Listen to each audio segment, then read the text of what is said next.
Welcome to BEN, the Business and Employment News Network. I'm Jonathan Funk. You're watching The Run, BEN's panel covering the 2016 presidential race. Today's panel, from right to left, Patrick Brennan, Anders Corr, Jonathan Leaf, and Melody Brooks. Patrick Brennan is the opinion editor at National Review, a writer on economic and fiscal policy. His work has been cited in Forbes, The Economist, The Week, and Real Clear Politics. He's appeared on Fox Business, Al Jazeera, and everything in between. Anders specializes in foreign policy, including nuclear weapons security. He worked for 5 years in military intelligence in Europe, Asia, and Afghanistan. He holds a PhD from Harvard University.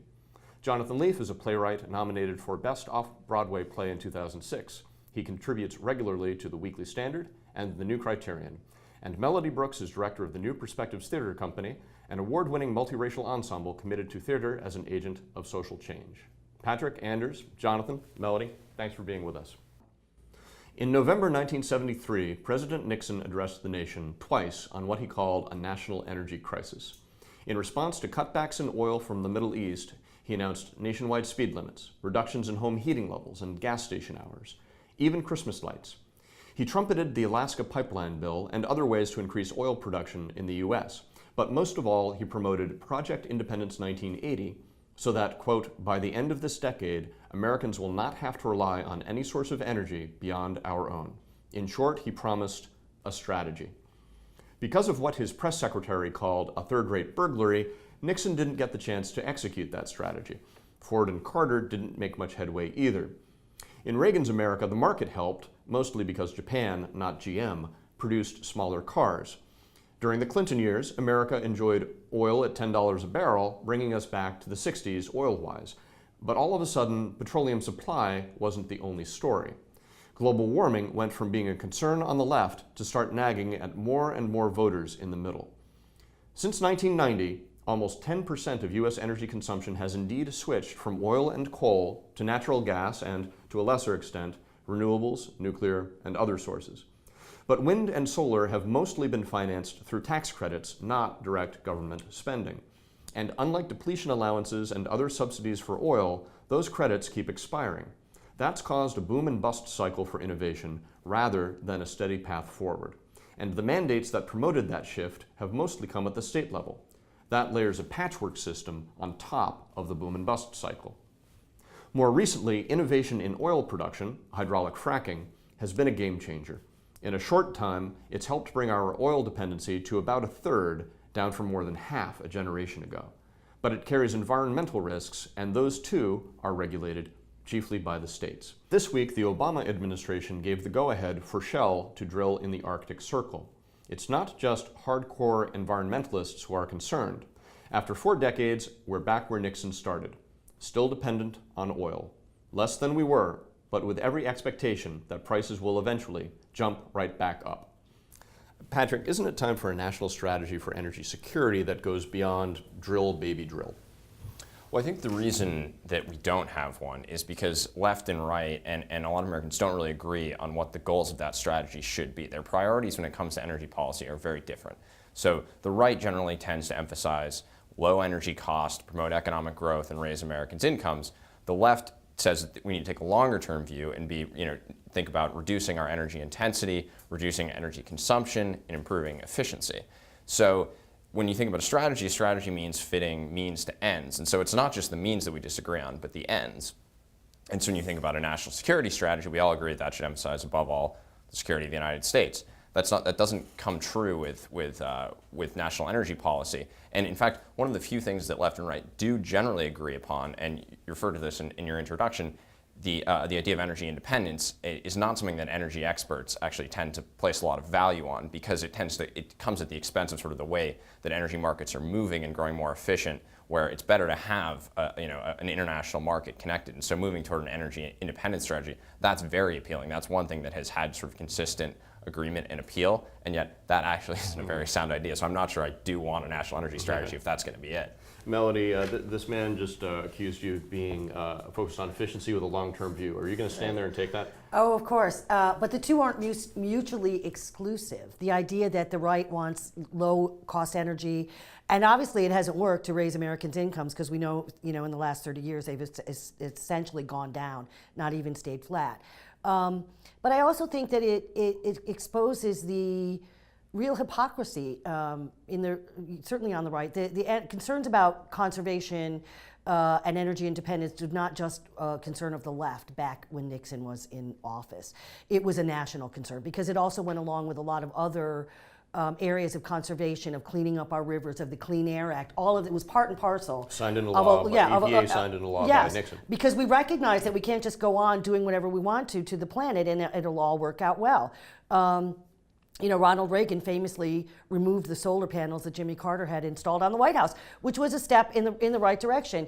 And it is the big oil companies that when we talk about low energy costs and stimulating the economy, is that we never calculate the true cost of what the fossil fuel reliance on fossil fuels really is, right? So if we calculate the damage to the economy, the cleanups, the damage to the land itself, right now with the fracking, the amount of water that's being used at a time when water is at a premium.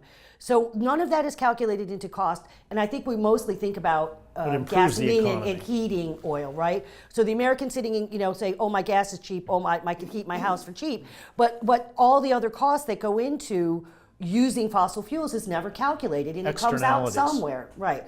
So there's no reason that we can't have a wide array, of alternative energy that can stimulate the economy. The fact that the oil companies are consistently subsidized in one way or another, also, and that we have this rotating thing with the alternative energy. If we had stuck on that path in 1970 of really developing alternatives in the same way that the oil industry was propped up for 100 years. How are the oil economies subsidized? Yeah. Yes, for And how do you 100 go into years. specifics on that? Exploration, not paying, taxes, being rewarded for Right, like any other business, they're allowed to write off the cost of No, but investments. oil, but we can subsidize that with oil, but we can't do it with wind and solar. Well, no, wind and solar power, when they build a wind power plant, they can write off the cost of that. But for 100 years, oil has been I see a lot of subsidies of environmental. I And don't even see now, so with much the on the oil fracking, side. It's subsidized to the extent that they're not made to pay the true cost of what fracking really does. That's externality. Yeah, can I refer to a few things? First off, there's a canard that you put forward that is often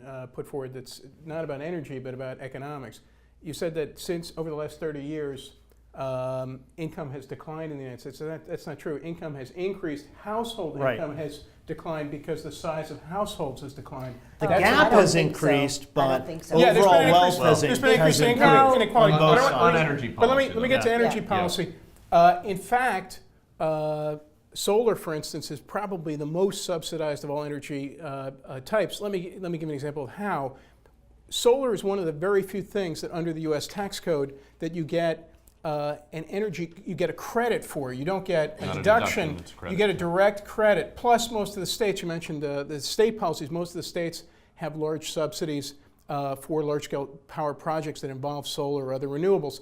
So, and not only that, but the federal government provided support for many hydroelectric plans.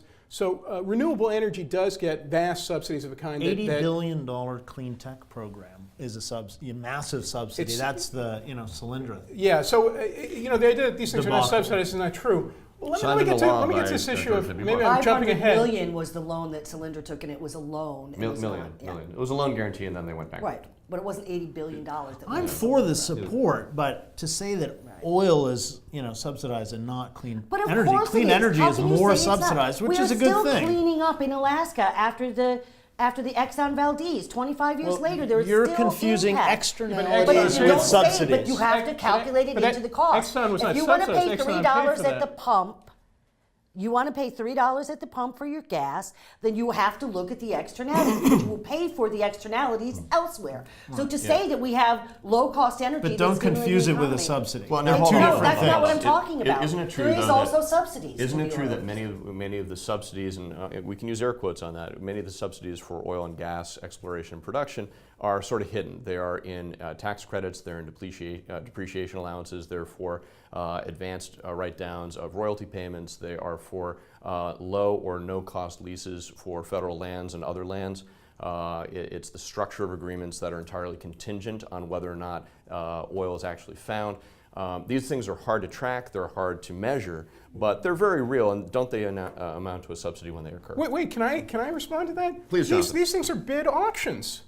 I mean, they're not subsidized; they're bid auctions. Right, That's at the ridiculous. lowest possible price. No, It's it's not true been that changed the federal in government does years. probably slightly undercharge what Slightly, for leases. No, it really is slightly. It's like they charge a 15% royalty versus a 20% royalty. So that's some kind of gigantic subsidy to, and most American oil production doesn't occur on federal lands anyway, so it doesn't So really why matter. is there? What is the $4 billion oil subsidy that Congress, many on the right as well, every year There tries aren't to many get on the rid right. of? No, $4 it- billion? it's- Many on the right. First of all, again, it's $4 $4 billion, which is right. tiny. That's not very No, but much what is compared that? to. I'm just saying, what is that? It Why do we relates to the talk about writing that? It's off just made up. capital investments and this kind of basically saying, and so it's like many parts of our tax code, Right. it's allowing them to count themselves as manufacturers, but there are lots of other things that aren't manufacturers. It's like film production companies allowed to pretend they're manufacturers. So the fact that oil companies are allowed to do that is hardly exceptional. And as But Andrews we should was still get rid of was it. saying, I mean, when you it's look a at it- when you look subsidy at on it- oil, on fossil Well, it's fuels. probably It's a- But ridiculous. also the red states, We the shouldn't states that are have now it during controlled by an era of Republicans, when climate you warming. talk about at the state level the alternative energy being supported, many of the legislatures have passed laws actually penalizing people who go to solar, No, that's right? that's not true That either. they want It to was- tax the solar. No, it they was wanna- either Kansas or Oklahoma that said that if you want to plug your solar panels on your house into the power grid, you have to pay the utility company a little bit for that privilege, which certainly makes sense to me. That if you want to start selling your electricity to the utility company, then therefore you have to pay some upfront cost to get plugged into the grid. It's not a tax on solar. It's ridiculous. No, and of course, well, it again, is. it's still vastly outweighed by the subsidies that are offered for renewables. And this is a nonpartisan consensus that if you look at what the GAO or the Congressional Budget Office says, the degree to which renewables are subsidized versus fossil fuels is just Let's put it incredible. this way: when President, to Melody's point though, when President Obama and others speak about a $4 billion cut, a loophole they'd like to close, what are they talking about? It has things with like capital depreciation that are, It's that all are the things given, we given just to all talked that are given to all kinds of industries. So should we get rid of it? Probably, but that would be maybe as part of a general comprehensive tax reform. It's not a giveaway to oil companies specifically that other kinds of industries don't get. And I also want to challenge we all can agree that it's American security that we're interested in, because a large proportion of the oil companies are not American. There's an international conglomeration of oil companies that are drilling in this country. They're exporting the oil. It's not staying here. So I think there is no particular agreement among the oil industry that they're looking for American security. Well, no, let me I think specifically refer to, actually, you cannot export oil. It's you U.S. can't law, export which is crude. You can Right. export refined oil. Distilled, So too. Yeah, but I mean, probably this not is one of export the crude. crazy things. I mean, a lot of people have made the point that it would make more sense for U.S. crude from Alaska to go to Japan, which is closer, than to go to California. But under U.S. law, you can't even do that. So yeah, again, our oil laws actually have more to do with politics in many cases than they have to do with. But we can export all the refined oil we want. So the idea of the XL pipeline, for instance, which would say, oh, it's going to give us energy independence, is in fact going to go to Texas, be refined, and then be shipped around the world, is not going to change the equation here. Yeah, So- sure, but I mean, I don't think that the idea of energy independence is such a worthy goal. I know and, you and nor don't. should national You security- don't. Well, I mean, But, voters do. It doesn't make it a good idea. No, the voters don't know the difference. They All really right. So don't. do you think it's important? Energy independence is important.